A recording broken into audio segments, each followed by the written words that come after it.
Hello and welcome to Florida Fishy Finger, my YouTube channel, where I take you on all of our fishing adventures. Sometimes we look at micro skiffs and fishing boats. Sometimes we go fishing, inshore, offshore, freshwater. We like to fish. You can look at our videos if you're interested. If you're not subscribed already, please do and welcome. If you are subscribed or you are subscribing, please turn on the notification bell so that you're notified as new live streams come out. We'll be live streaming all the time now. Okay, so this is part of a series called Rig Review on Florida Fishy Finger. And we're going to take a look at what I recommend as an affordable, like, let's just get all the monkey business out of the way.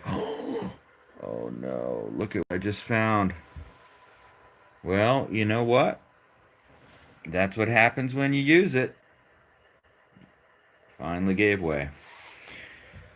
Which is testament to the fact that that's okay. And the reason that it's okay is because this rod was a steel to start with, and they're all going to get beaten up with how I treat them because I use them. And this is a tough rod that's quite old, by the way. And as you can see, the reason why it broke was that I'd let it get completely rusty. That was my foul ball, but that's what I do. You know, you do what you do, I do what I do, which is destroy fishing rods. And this is a great one. So I'd recommend the combo. You spend a little bit extra on the reel, which is where you want to spend the money. Put it on a rod that is reliable and inexpensive so that if you wreck the rod, which is chances are that's the part you're going to wreck first, you can just get a new one.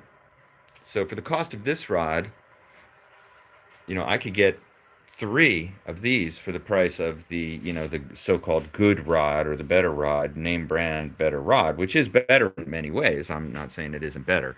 I'm just saying it's probably more than I need to go walk along the beach and pitch a lure for snook or something like that. Okay, so let's just run through it quickly. This reel, start off with the reel. It's the Penn Slammer, the 3500. It's a Slammer 3. So, that is what you want. It has this IPX6 sealed thing. That just means it's sealed bearings. So, salt water getting into this is very unlikely. I'll find a way eventually, but I haven't so far, and it's gone through everything that this rod has gone through, meaning which made it rusty, and survived it. Whoa. One of the other things I love, with all caps, about this reel is the fact that it has got this big knob to reel with, and after all these years, still spins like a dream. And you know, if you fish, how important that is. It's important for me when I've got a really big fish on the end of this, and like a big snook or a redfish, and I've got to turn its head around, and I want to have something to grab onto because that is full on sport fishing. It's so cool. All right, I loaded it up with, just to talk about the simple setup I use for line. I just have the Power Pro, I believe, braid here. This is probably maybe 15, 30. You could go either way depending on how you like it, but I think it's probably 30. And then this is a Yozuri lure that looks exactly like the mullet that swim in these parts. You would want to get a Yozuri that looks exactly like the mullets that swim in your parts. Let me see if you can see this one is well abused by the mouths of all kinds of toothy critters, and this is simply by walking and pitching the lure. So this is a good one. I think this is the 3.5 inch. It's the lighter Yozuri. By the way, there'll be links to all of these things in the description if you want to support the channel. Use the links, doesn't cost you anything extra, and you support the channel. Mostly buy new video equipment as I break it. So this is a sloppy job for sure, but I put a swivel on here intentionally, and that is because the line is prone to get to bird's nest very easily if you don't, and so I go for that. I don't think it makes much of a difference in the surf. Back it up with 30 to 50 pound monofilament,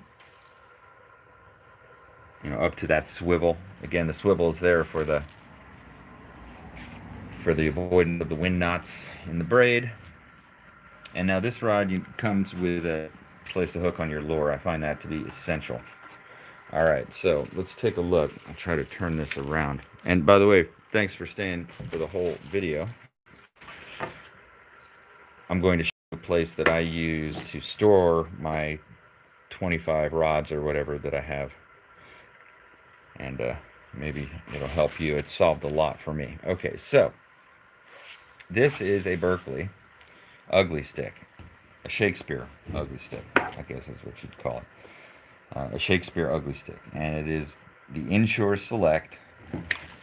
And the dimensions are, it's a medium heavy rod. Yeah, they say 10 to 25 pound test. So, yeah, what I put on there I'm sure is less than 25. Probably 20 now that I think back. You know, it shows you the 1/8 to 3/4 ounce lure is recommended.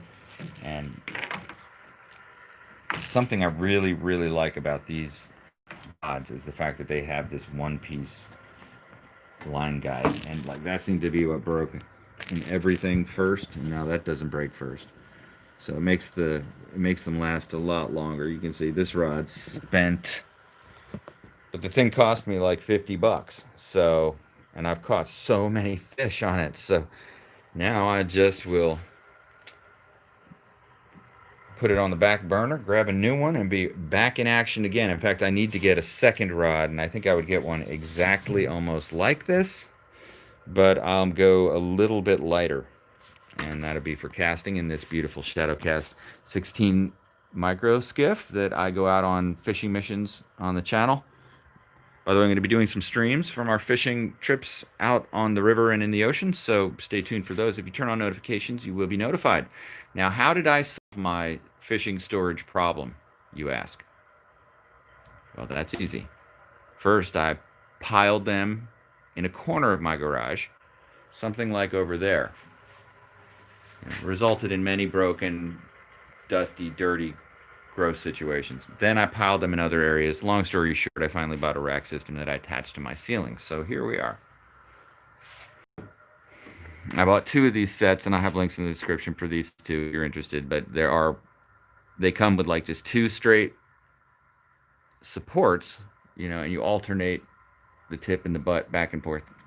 And then the same thing here. I just kind of tried to locate various studs in the ceiling to secure them to where I could, but they've been working like a dream, and it allows me to store all my rods up there, and these are all subscribing to the same standard as the rod I just showed, which is affordable, reliable, put the money in the reel, not in the rod approach. So hey, if you'd like videos like this, hope to see you at future live streams. You can join in, leave comments, be part of the experience. I'm going to review lots more of my rig setups, and if you're interested in that kind of thing, I'd say you should turn on notifications so you know when they happen. Okay, so how much, the last thing I'll say in this series when I review all these rods, how much would this whole setup cost? I'd say the reel, $200 to $300. The rod, 50 to 70, 50 to 80. The line, probably another $50. The lure, just say $10. My 8 to $10, 7 to $10. And then a little bit of minor equipment. So that's how much it costs to get in the game, this part of the game. But once you have a rod like this, man, I mean, I just go single-handed, and I can just one-handed pitch it, and it's excellent. I've abused the heck out of this thing, and it's still, you know, it's time to get a new rod, but that's always part of the plan. So, and I'll probably still fish it for a few more times, even with the broken eye on it. I mean, it's droopy, but I think it's functional. All right. So thanks for watching Florida Fishy Finger. Hope you will subscribe. Another thing is we have links to Bass Pro Shop now down there, as well as